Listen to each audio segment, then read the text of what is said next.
Hey everyone, and welcome back to the Firefighters Podcast, where we seek to develop, inspire, and motivate the world of the emergency services operator through a series of wide-ranging conversations. Now, before we go any further, just hit that rate, follow, or subscribe button on whatever platform you're listening to. It's a key performance indicator for us and helps us reach even more people. Now, here's what we've got for you today. Chad, welcome to the podcast. How you doing, boss? I'm good. How are you doing, Pete? I'm really good, my friend. It was kind of a serendipitous reach out to yourself. I've been doing a whole bunch of research into some of the wildfires that we've been kind of having over here in the UK. And then where better to visit than when I think I actually first came across you with one of the documentaries that you did that I'd love to ask you about. But before we go there, people that are obviously unfamiliar, you are an assistant chief at the City of Petaluma. Am I saying that right? Petaluma, yes. Damn, so close. In the California Fire Department. Hey, I think it was good enough. It's a tough one. And you've worked at a variety of organizations, the Forestry, the Fire Protection, rural districts. You've done so much. You've got a bachelor's degree in emergency services and management. And there's so much I wanted us to go through, but I know we're conscious of time today. So I wanted to kind of throw a bit of a curveball in there and start with an incident on one of your articles that you say truly humbled you, which really, really kind of stood out to me. And it was something you responded to an attic fire on August 14th, 2010. Can you take us there and we'll start there? Yeah, I'll do my best. You know, when you think back on these kind of incidents, it'll choke you up a little bit. So I'll try to get through this, but I do think in the fire service, I do think everyone kind of has a moment in time. Sometimes it's life with having a child. Sometimes it's marriage. Sometimes it's the loss of a family member. But you know, that kind of realigns you or gives you an opportunity to step back and kind of look in the mirror and reevaluate, you know, life, if you will. And this incident, fire service related, did that to me. You know, I started at a young age, 18. I started in a fairly aggressive fire department. I was raised in a culture of aggressive interior firefighting and was, up until that date, I would say, successful with that mindset, meaning didn't really have any incidents. Every incident has, you know, lessons learned, but didn't really have any incidents that went really bad. And this one did. So essentially, I believe I was second to engine. There was an engine truck on scene. It was a post office fire, which is an older building that had been converted a few times and chopped up, if you will. But post offices are difficult to gain entry into for good reason. Essentially, we arrived. There was light smoke showing from, you know, the eaves area. Appeared to be. I remember looking at the fire and saying, "Oh, we got this. You know, this is going to be no big deal." And it went to the roof. I was assigned to the roof division. The truck was on doing top vent. Climbed up on the roof and immediately started noticing some, what I call, you know, I'm losing the word here, but just indicators that the fire was progressing through the attic more than what had presented itself from the front. So my gut told me, you know, this is more than what I thought. But my culture of, you know, aggressive firefighting kind of got in the way of what the fire was telling me. So essentially, started cutting holes, heat hole, strip vent, did some really good truck work and got off the roof.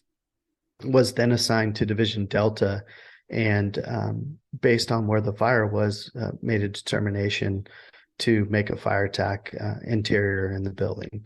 All the indicators at that point told us defensive fire. All the indicators should have told me that's probably not a good idea. So we had 2 hose lines, 2.5s, one interior, 7 people.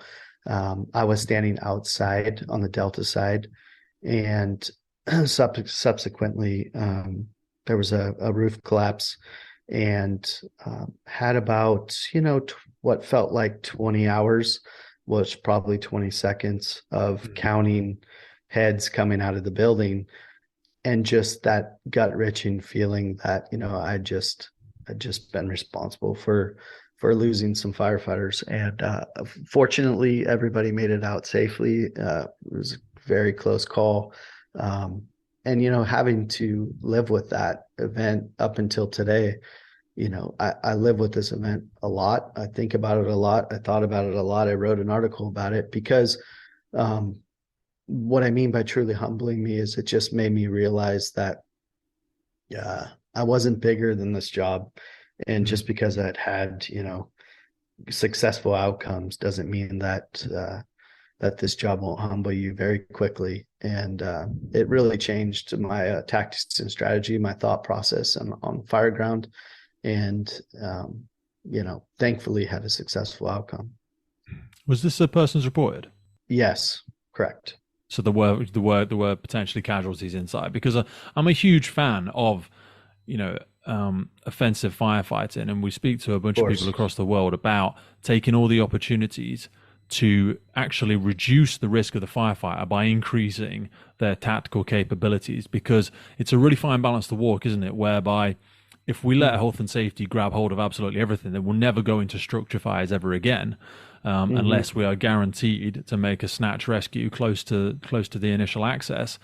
So it's trying to strike that balance. But I try and put my operators in absolutely any structure fire, even if there isn't any persons reported. I mean, unless there's clear signs of collapse and all that sort of stuff. But it's a tough balance to strike when we do every now and again lose operators.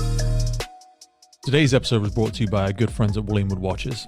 We put so much thought into the people that we partner with on the podcast, and Wildland Watches has been with us since the beginning. This is a company that's got authenticity baked into every aspect of its fire service traditions. Now, they have 6 different collections now. In October, they brought out their new Fearless collection. Some refer to this as the dark side, and it's their first field range watch. Now, I've been speaking to some people in the past who have got that Wildland watch for a specific occasion, for something really smart, really classy. But the best thing about the Fearless collection is that it's built to be worn in active surroundings. It's got that compact, rugged aesthetic on your wrist. One of the biggest things people have commented on, if you go over and look at their socials, is the firefighter helmet case back. They always do something special with the back of all of these. Now, before this, my favorite was the Triumph collection, but if you go over and have a look at this one, they've pressed into the back of each watch the UK firefighter's helmet. It's got the glass visor where you can glance through and actually see the movement of each watch. Now, again, if you're unfamiliar with it, the massive core of all these Wildland watches is the upcycling of firefighting materials. And the Fearless collection has got a 100-year-old British Bash firefighter helmet melted down and placed inside the crown of the watch. That's exactly the same as they have with all of their collections. But this one also features repurposed black fire hose, which is a really rare one for these. So go over and check out the brand.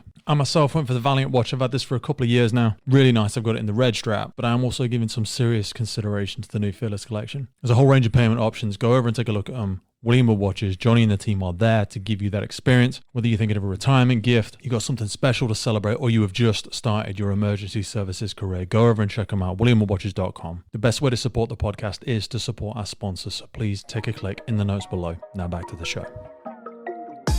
How did it affect you moving forward? Because you say like it did. You made some adaptations to the way that you had your tactics moving forward. Beyond that, how did you not become gun shy, if that makes sense? Yeah, and I think you summarized a lot of my answer with your answer in the sense of, and the fire service is interesting. It's an interesting job where we are aggressive. I agree with you. Saving property is our job. You're not always sure that the building is empty, and you take a risk by the interior firefighting side of things or the top fence side of things. And then something bad happens and you second guess yourself, and people second guess for good reasons. And then we say, well, it wasn't worth, this firefighter's injury or life to save this building. No one was inside. Why'd you do it? And so it's a really, really difficult. But like you said, that doesn't always mean that you have made an incorrect decision, because correct. And we're not about to point fingers at firefighters. We always try and point thumbs on the podcast at ourselves and have that reflection. But if we can increase that person's skill set, just because an accident happened on your watch or on your incident doesn't inherently mean that we should then start pulling everybody back. Because also, you made a good point there as you were speaking. I was thinking about, like, we do this, like when we say it was just a structure. I hate hearing that from a firefighter sometimes. They say, this let it burn analogy. you forget Yes. about the impact on the community as well. Because everybody goes, oh, it's insured, let it burn. I'm like, okay, let's say it's insured. That company's going to be closed for a year, maybe 18 Right. months. Yeah. All of the people that work there are there. They may get furloughed, they may get paid while they're at home, but they're probably going to lose their jobs. So their kids are going to feel embarrassed. The kids are not going to have a great Christmas or great birthdays. Yeah. They're not going to be putting that extra $30,000, $50,000, whatever, into the local community. And if you extrapolate that out, I'm not running for mayor here, but I'm like, think about the impact that also has on the community. So I'm not saying let's fuck all the personal protective equipment off and just run in with our helmets off and bunker gear hanging over our shoulder. But I'm saying there's somewhere in the middle of that spectrum, and everybody's risk appetite will sit differently there, I suppose. Yeah, and I completely agree with you. And I think ultimately what we're doing is we're evaluating risk is a process that we make based off the incident, based off the building, based off the signs that we see. And I think that we have to remember, like what you're saying, that, saving property, if we stop that fire at 50% of the building or that room and contents in that house fire, that's a big positive impact, not only to the family if it's residential, but the community if it's a business. And this scenario that I give you was a post office, and I think you can understand the importance of not burning down that building and all the important documents and things that live within that. I mean, it had cultural significance as well, because it would be a listed building. I would imagine it'd have been a protected building for the community, because things like that are beautiful. They're usually hundreds of years old. It was a huge blow to the community. The building eventually was lost, but yeah, and how do I not get gun shy? I think ultimately it's not about that the incident necessarily made me gun shy. What it did is it made me really trust my gut. It made me take that extra moment to look at those indicators. And it also gave me some courage, which I think I was lacking, some courage to say stop, or some courage to say, let's reevaluate, or let's put our heads together and come up with a plan B instead of just banging our head against the wall. That's really what it did, is it slowed me down. And it made me just think a little bit more and have a courage to say, hey, you know what, your gut, your brain, your eyes, your ears are telling you something ain't right here. Reevaluate that before you move forward. And doesn't mean you're going to not do it. Doesn't mean you're going to not fight fire and be aggressive interior firefighter. It just means take a deep breath, and understand the totality of what you're seeing and doing versus just that mindset, get off the engine, SCBA, hose line, fast as I can. Exactly. Candle moth syndrome, if you will. Yeah, 100%. I'd love to suggest, have you ever heard of a book called Black Box Thinking? I've heard of it. I have not read it. So there's a bit in there, and it comes on audio. It's and military, right? No, so this one's actually to do with aviation. Historically, the book begins talking about aviation, because Black Box Thinking is about black box in the airplanes, and when they have aviation crashes, that's obviously the bit they try and recover to get all the information about the flight and all that sort of stuff. But that, as a title, encapsulates a larger feeling around different data points, and there's something that they talk about in that which is really significant to what we're going to talk about. I'll try and give us a whistle-stop tour. So they looked at people with fast response times, and they looked at ping pong players and tennis players, and they realized that it wasn't about having fast responses. It was about looking in the right places and going with their gut.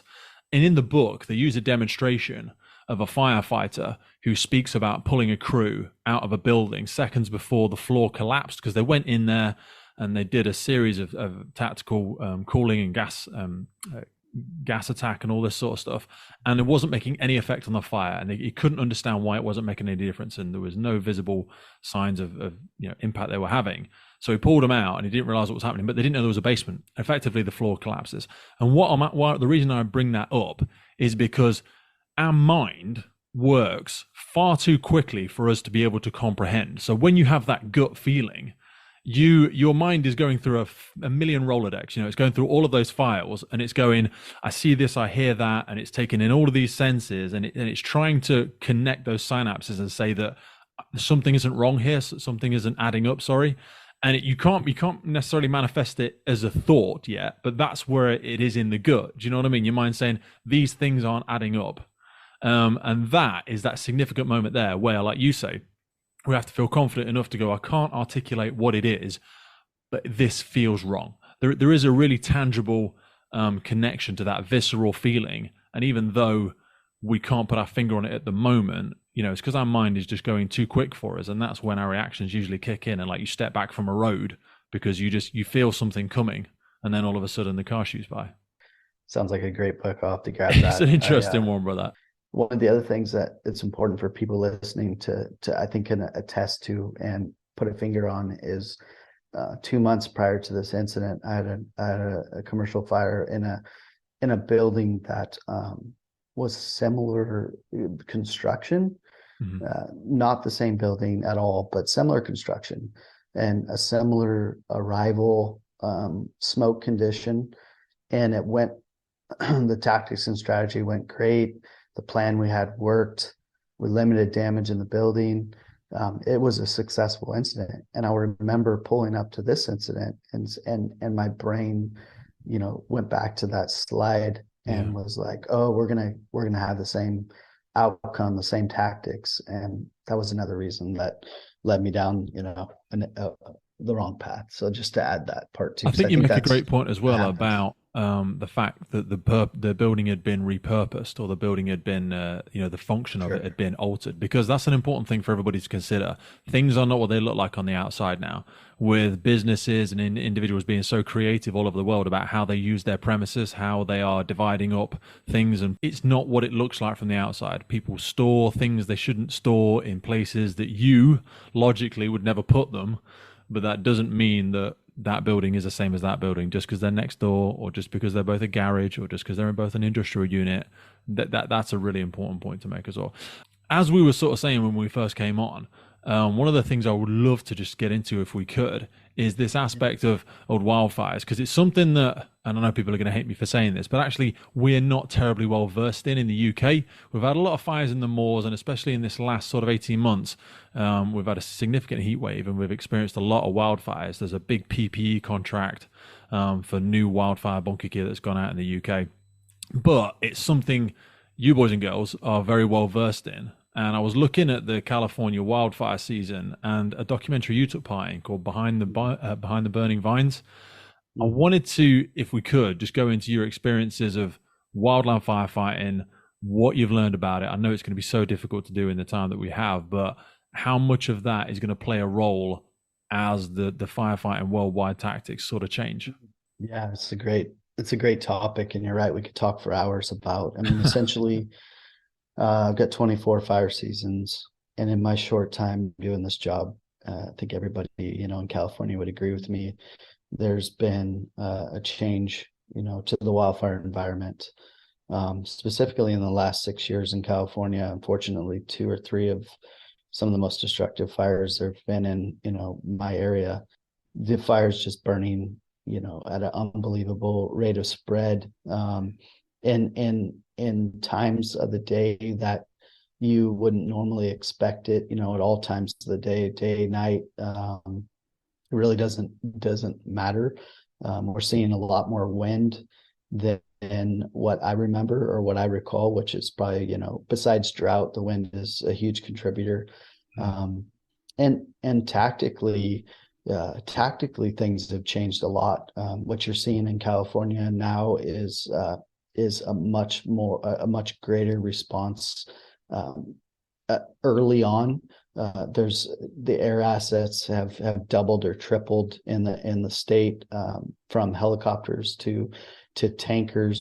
I mean, there is just a massive increase in what we're having to throw at these fires, and with the goal of trying to stop them from becoming, destructive mega wildfires. And from a boots on the ground perspective, being on a federal incident management team and a CAL FIRE incident management team and traveling the Western United States to fires, I would say from my perspective, the biggest thing is just thinking 3 steps ahead instead of what we used to think 1 step ahead of the fire. You really have to be a global thinker about where the fire is, where it's going, and what are the potentials. And really the big change is moving evacuations. We're much more proactive and early on, and our evacuation zones have become much larger because ultimately, having fought fires in communities that are burning down when the people are still there, it's a whole nother podcast. But if you can move, and get some people out of the way, or get all the people as much as you can out of the way, and really focus on perimeter control and structure protection and those type of things, we're much more successful. But before, we just didn't expect, fires to do what they've done in these last few years. And it really has caught us off guard. You've seen a massive effort in the state with alert and warning, with just notifications to the community saying, hey, there's weather coming, or hey, there's a fire. We're doing a much better job at just communicating with the public and letting them know the risks and getting them prepared and out of the way as best we can. Hey folks, just wanted to jump in with a quick piece around firefighter health and well-being. Now, we get a lot of messages and emails into the podcast around firefighter health and fitness, whether you are trying to join the fire service and pass them tricky fitness tests, if you are currently serving, or if you are coming up to that next chapter of your life, retiring from the emergency services. We get so many different questions around it. So in partnership with Fitness for the Frontline, we have come up with a series of guidance and programs specifically designed to reflect the physical elements of the role of a firefighter. So whether it's carrying an LPP across an overgrown field, lifting a ladder above your head under running it, or wrestling with cutting gear for 30 plus minutes at some kind of complicated RTC, our bodies are required to lift, push, and carry objects in very specific circumstances. That is effectively what Fitness on the Frontline focuses on, as well as the longer term aspects of overall health and wellness for our firefighters. There are focuses around strength, endurance, and overall conditioning, all achievable and relevant to our roles. Now, we are definitely not about to be smashing out world records or getting that beach body ready in 6 weeks rubbish. The systems and programs that we put in place are adjusted for people's current fitness levels, and they're not a prescriptive way or a one-size-fits-all BS. We also take into consideration all the fitness testing for initial application, and also for current firefighters who want to maintain and progress their fitness levels. It is very likely for myself personally that I'm still going to be a firefighter when I'm 60 plus, so longevity in the role is really important to me, and I know it is for so many people out there. The system has a built-in ability to adjust easily depending on the equipment you have available, your fatigue levels, or if you're coming off busy-ass night shifts and you haven't got a lot of time to work out. You can record your results, log your weights, your body measurements. We've got all the facilities to do that. The system is yours to use how you want to train. We've taken all the fluff and the gimmicks and the BS away from most of the rubbish that you see out there. And this is designed by experienced operational firefighters and qualified people, including myself, with members of the team available to contact throughout the time you are within us in the program. If you ever get stuck, if you're starting to struggle, and also to celebrate those wins and achievements with you. It all starts with no obligation, 7 days worth of the programming, absolutely free. So whether you're joining, serving, or looking at the next chapter in your life, have a glance in the link for the podcast. Fitness for the Frontline is designed by firefighters for firefighters. Now back to the show. There's enough being done with stuff like, I'm going to get all my terminology wrong here, but effectively a lot of prescriptive burns. We had Charles Vaught on the podcast who wrote a book quite some time ago about wildland firefighting, and he was saying about how the teams and the crew members alongside the Wildland Firefighting Foundation, they do a lot of prescriptive cuts and burns prior to fire season. But I'm wondering if, with all of the challenges that everybody's facing economically, is there still a big focus on that? Is there resources for that still? And how much of that are you still seeing happening?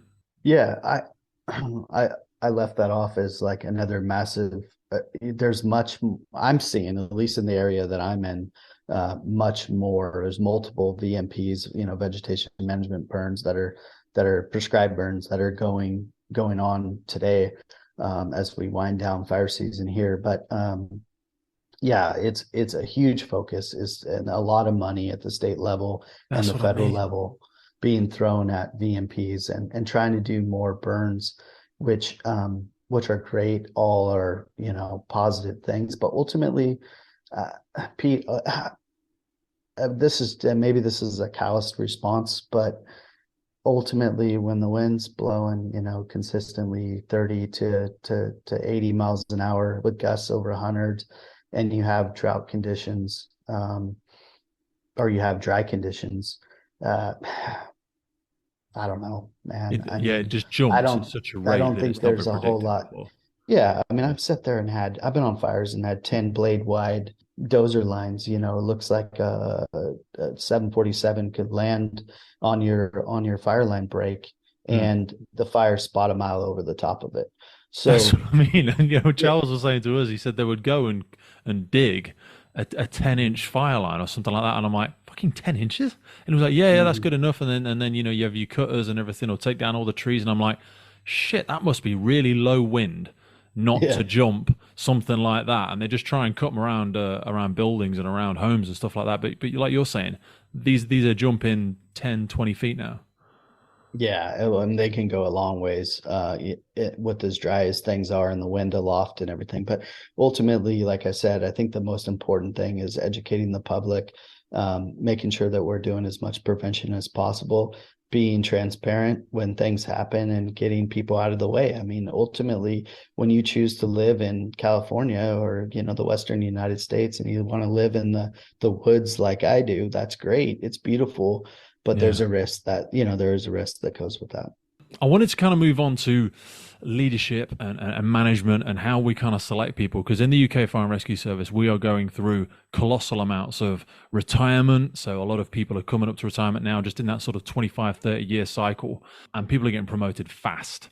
Mhm. And with that obviously always comes lots of politics and lots of frustrations, and I'd love to see us really clarify how we look at the value that people add to the fire and rescue service and kind of their ethos and kind of their work ethic. And you wrote an article around, why did we stop hiring and promoting workers, which is like a really strong statement. And when I read it, it echoed a lot of my own personal thoughts.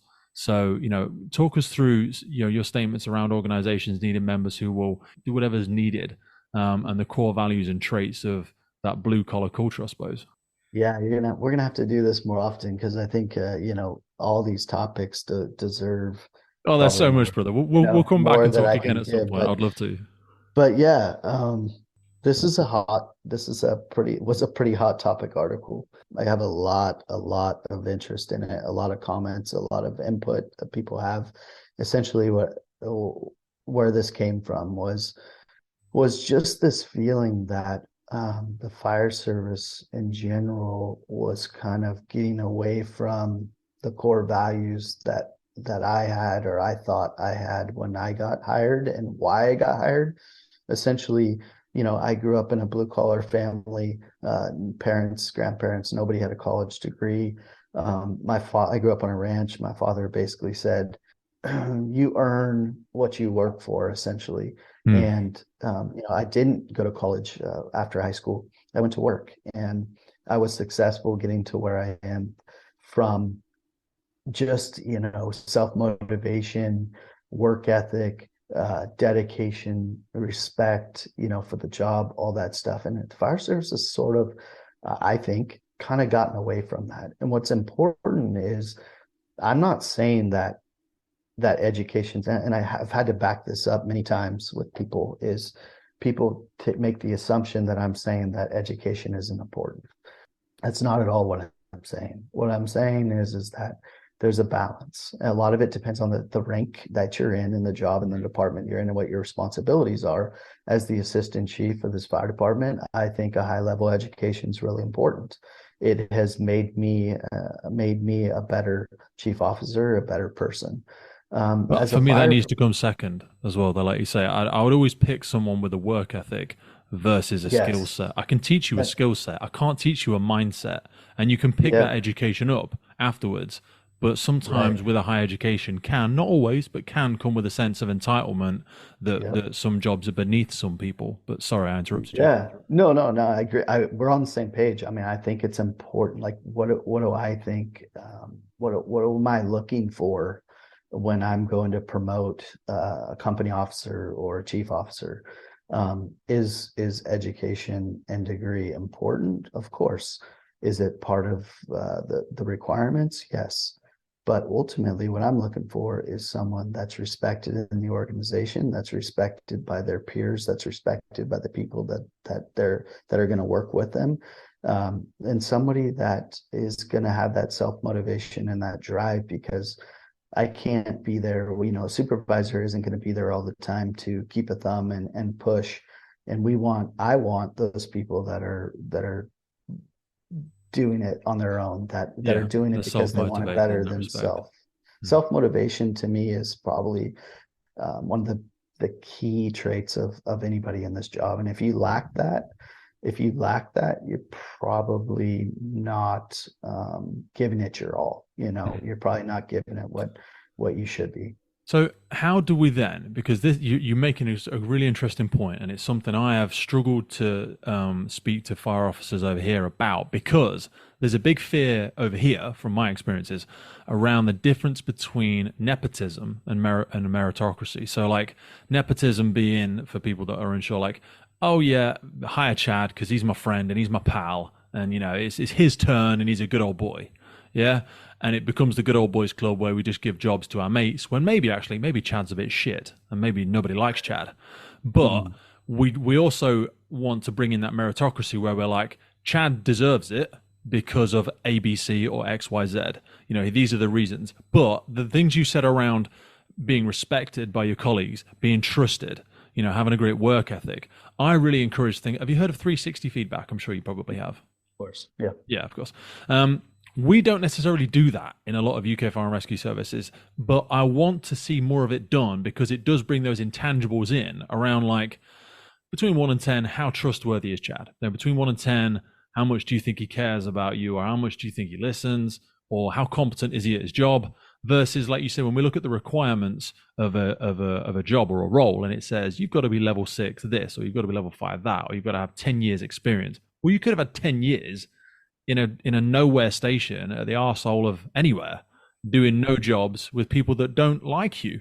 So, how do we put measures in? How do you measure if somebody's respected? And are you allowed to measure that? Because if how do I stop you sending it to your 5 best mates and they all say, oh yeah, Chad's great, I love him. That's tough the one. Yeah, it's a super challenge. I mean, ultimately, we have a fairly small organization, 70 members ish, 3 stations. What, in my mind, trying to empower your people, giving them the opportunity to be successful, supporting them, whether it be administrative assignments or some kind of training. The more that you empower your people and give them that opportunity to shine and to show their true traits and who they really are and their values as a person, versus the organization where you're just a number. You show up, you check your BA, and you go to a call, you do what you're told, and you go home. It's much easier to evaluate. It's much easier to evaluate that person and get a better idea of really who they are and how successful they'll be. And I'm here to tell you, I was just saying this morning to one of our captains, that if you are struggling in the position you're in, shame on us for promoting you to a higher level position and thinking that you're just going to be successful. What we have to do is, our organization has to invest in our people. We have to give them the opportunity to shine and give them those opportunities to be a part of the department and have buy-in. And I think that helps you evaluate the true colors of people. If you don't do that and you don't have those opportunities, I think you run into the problems where you're essentially making poor choices on who you promote. And the other thing I'd like to add is that our organization, we will do a test or a promotional process, and are very upfront and honest with our employees, with just because where you come out on this test doesn't mean we have a pick of the list, and it doesn't mean that just because you're number one on the test that you're going to get the job. And all those other things that I talked about in the last few minutes are taken into account and are important. And we go around, the chief and I, when we have a captain's appointment, we go around and we ask, the other captains, hey, or BCs, where do you stand with these people? Give us some feedback. What do you think? What are you seeing? What's your pulse on these individuals?